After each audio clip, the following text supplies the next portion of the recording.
everybody, my name is Mars, you can call me MG, and today I have for you my January reading wrap-up.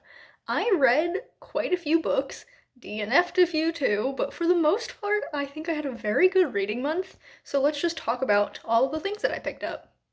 So the first book that I picked up in January, and by continuation in 2025, was Zodiac Rising by Katie Zhao.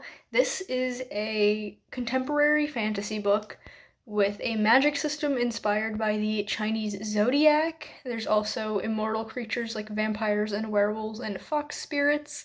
There are fae, there's a heist and a jailbreak. It's a really fun read. I vlogged my reading of this because, like in 2024, for 2025, I did a scavenger hunt picks my first read of the year vlog, and I will link that down below for you if you want to get my play-by-play thoughts on this.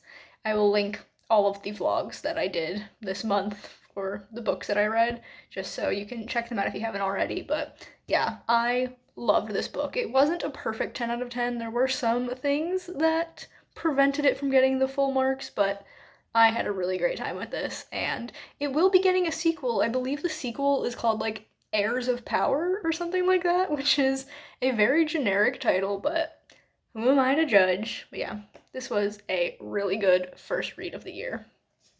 Then I picked up The Forgotten by K.A. Applegate. This is the 11th book in the Animorphs series, and as such, I can't really talk about it because we're 11 books into the series, although there are like 50-something books, so not super far into it in the grand scheme of things, but I enjoyed this. I'm still having a fun time slowly making my way through the series, and so I will continue to do so as the time comes.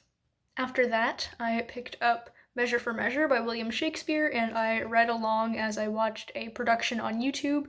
The production, if I consult my notes over here, was the 2012 performance by the Texas Shakespeare Festival. So feel free to go check that out if you're interested.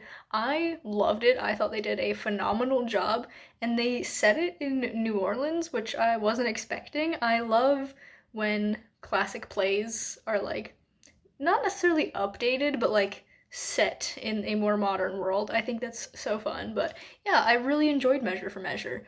It's not my favorite Shakespeare play, that is still reserved for A Midsummer Night's Dream, but definitely one of the better ones in my opinion. After that, I decided to pick up an arc that I had, and that was Georgie Summers and the Scribes of Scatterplot. I won this in a Goodreads giveaway, and I wanted so badly to love it, but I ended up DNFing it around 65%, so I gave it a very fair shot. I read more than half of this book, but unfortunately, there was just a lot of inconsistencies with characters, there were continuity errors, there was just not a lot of in-depth world building. Like, it felt very surface level, and it didn't work for me. A younger reader might really enjoy it, and it is middle grade, so it is meant for a younger reader, but I personally just couldn't get through it. It was not really my thing. It was at this point in the month that I looked at my TBR list and saw just how many chunky high fantasy books were on there, and also contemporary fantasy books. They weren't all high fantasy, but I was getting a little bit wary of how much fantasy was on my TBR and decided to pick up something completely different, so I picked up This Is Not a Test by Courtney Summers. This is a zombie book, and as we all know, I love zombies, and I thought this was so fun. It was like kind of like a character study set in the zombie apocalypse. It was a good time. I really enjoyed it. There is like a sequel novella that I want to try and find, but I literally can't find it anywhere. My library doesn't have it in any sort of format. I can't find it online. It exists, I think, somewhere, just not anywhere I can get a hold of it. But this is now the second Courtney Summers book that I have read and really enjoyed, so I'm glad that I found a new author that I really love. Moving into all of the fantasy that I read, I picked up Bitter Blue by Kristen Cashore. This was a reread for me. This is the third book in the Graceling Realm series, and I spent the last year or so making my way through a reread of the first three books that I've had since the early 2010s when they first came out, because a few years ago, two more books in this series came out that are direct sequels to Bitter Blue, and I wanted to finally get to them. So I reread Bitter Blue, I'm all caught up, I'm refreshed on what happens. This was a great book, by the way. I think this is my favorite in the series so far. But now I can finally move on to the two books that I've never read before, and hopefully I love them just as much as I loved Bitter Blue. After that, I picked up The Magicians by Lev Grossman, and this was so perplexing. I feel like there was very little plot to this, especially in the first like 60%. It was very vibes based, but I enjoyed the vibes, so I was still having a good time. I was along for the ride. And then when the plot did start happening, it was very weird. I've seen a couple of seasons of the show, not the whole thing, but some of it, and I think I prefer the show to the book. This just didn't quite hit. There were definitely some things in the second half that I did not like.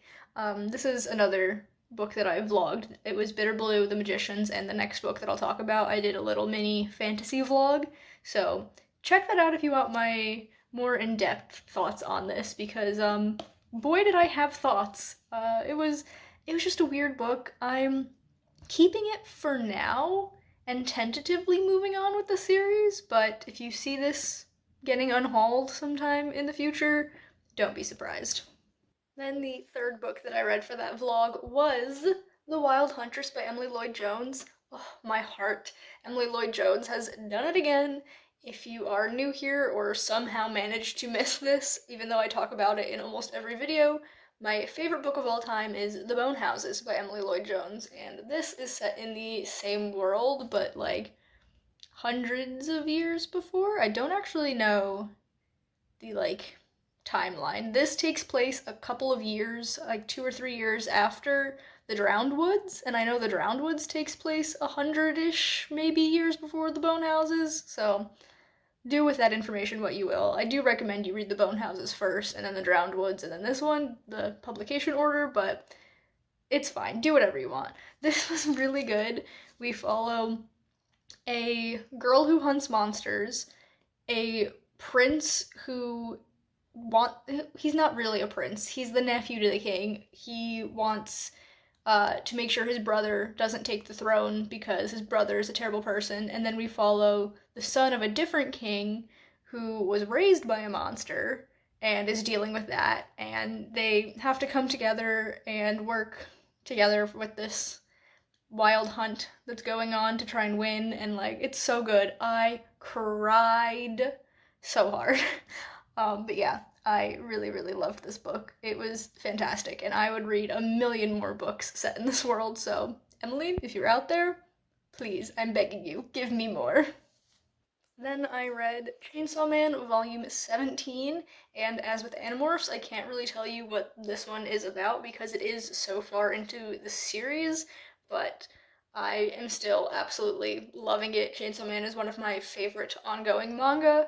It's just really fun and action-packed and like surprisingly deep at times, but yeah, this was a good one, and I can't believe I have to wait so long for the next one. The volumes come out like every 4 months, which is sad, but I understand that things take time to be created, so I'm not mad about it. But yeah, volume 17 was a good one. Then I decided to reread some books to see if I actually still like them, and that is another vlog that I will leave linked down below for you. The first one that I picked up was Neverworld Wake by Marisha Pessl, and unfortunately this one was a DNF. I just was not vibing with it at all, and I was not going to push myself through it if I wasn't enjoying it, so that's all I have to say on that one. After that, I picked up Zodiac by Romina Russell, and this was another book that was like not bad, but not really great. Like it was fine. It was an okay read. I read the whole thing. It was very fast paced, which I enjoyed, but I will be unhauling this copy because I just don't really feel the need to keep it. Although my series tracker will still have this listed in case I want to continue on at some point if I'm in the mood for a like space set sci-fi. My library does have the rest of the series in every single format, so I will very easily be able to continue on if I so decide, but I don't need to keep this on my shelf. And then the last reread for that vlog was House of Furies, and I had a great time with this. This was actually my favorite book of the year that I read it originally, which I believe was 2020, 2021, maybe? I don't know, a few years ago. It was so good then, and I feel like I was a little bit more nitpicky this time around. I still gave it an 8 out of 10. Like, it was really, really good. It just wasn't perfect. It's very beautiful. Like, first of all, the cover, stunning. But then it also has, if I can find one, the chapter pages are like this void stuff. But then there's also, come on, these like section breaks that are these gallery walls, and they're so beautiful. And the cover has this shiny blue eye. Stunning. But yeah, the book itself is actually really good too. It is historical paranormal horror and so much fun. I'm very excited to continue on with the other two books in this trilogy. Finally, after having read this so many years ago and never moving on, I gotta get on it this time. Then I took on the behemoth that is A Day of Fallen Night, and I listened to the audiobook as I read along physically, and that was a great move. There are 4 audiobook narrators. Let me consult my notes. They are Ellie Kendrick, Hanako Footman, Sheila Ateem, and Thorin Ferguson. They did a phenomenal job. I loved it so much. And this book, oh my god, this book, I swear the last like 70 pages, I was just sobbing the entire time. Like, I wasn't even reading physically anymore because I couldn't see. I was just listening to it, and it was so wonderfully done. I, dare I say it, enjoyed this more than Priory of the Orange Tree. Priory of the Orange Tree was still really good. It was like a 9 out of 10. This was a 10 out of 10. This was fantastic. I did hear that there is a novella set in this world coming out. I want to say like September, October-ish. Don't quote me on that though. But it is a prequel to The Priory of the Orange Tree, which this is a prequel to The Priory of the Orange Tree, but it's set 500 years before? I believe this is set 500 years before Priory of the Orange Tree. But then the novella that's coming out is like right before Priory, so maybe I'll read that and then reread Priory. That sounds like a plan. Reading this definitely made me want to pick Priory back up because it's been, I want to say 2-ish years since I've read it, but I don't know. That's a lot of math I don't feel like doing. But yeah, this was so good. I am obsessed. It was amazing. If you're gonna pick it up, definitely I would recommend the audiobook for it. Then we have the last book that I finished reading, and that was The Diviners by Libba Bray. This was a reread for me. I read this for the first time back in September, so it was only a few months, but I decided to reread it because this ended up being the Nostalgia Train book club pick for January, and I'm like, yeah, I really loved this. Why not reread it? This was my, I think, third favorite book of 2024, so obviously fantastic, and it was just as good this time around. Some of my opinions did change. Even though it was only a few months in between reads, there are some thoughts that I have that, like, maybe some characters I like a little bit less, some characters I like a little bit more. But yeah, go check out the Nostalgia Train Book Club channel. You can watch the VOD of the discussion that Violet and I had, and Lynn was in the chat, talking about this book. And I had a great time reading it, I had a great time discussing it. Now I gotta move on with the series, which we all know I'm not great at, but we'll see. Maybe I'll be better at that this year. And the last book that I attempted to read in January was Mavefly by CJ Lead, and I wasn't expecting to pick this up. I just read it because my Libby hold came in. I was listening to the audiobook, and I got about 45% into this and then DNF'd it. I listened to the first 45% all in one go because I had it playing while I was setting up my reading journal for February, and then I finished, so I turned it off and did other things. And the next day, which was yesterday, not to get too meta here, but I'm filming this on February 1st, which is the day before you'll be seeing it, assuming you watch it the day this video comes out. But yesterday, I kept telling myself all day, like, hey, you should pick up Mayfly, you should finish it. It's only a couple of hours of audiobook because I was listening at like 2.25 speed or something like that. It's only a few hours, like, you gotta finish it before the month is out, like, come on. And I came to the realization that I could not pick it up and just move on. And I would not care. I would probably never think about it again. And if that's the case, why would I bother picking it back up? So I ended up DNFing it. This book felt like if Patrick Bateman from American Psycho was a manic pixie dream girl, a pick me, which I don't like the phrase pick me, but it feels accurate in this case. Very, I'm not like other girls. And it could have been good, but it just didn't really hit.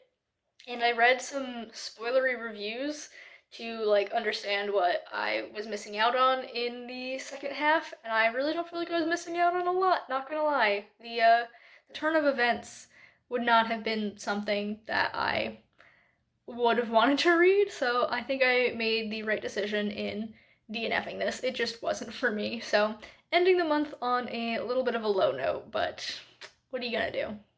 So those are all the books that I picked up in January. Let me know down in the comments what you read during the month, what your favorite book of the month was, and why. I'm always open to hearing about great books and adding them to my ever-growing TBR list.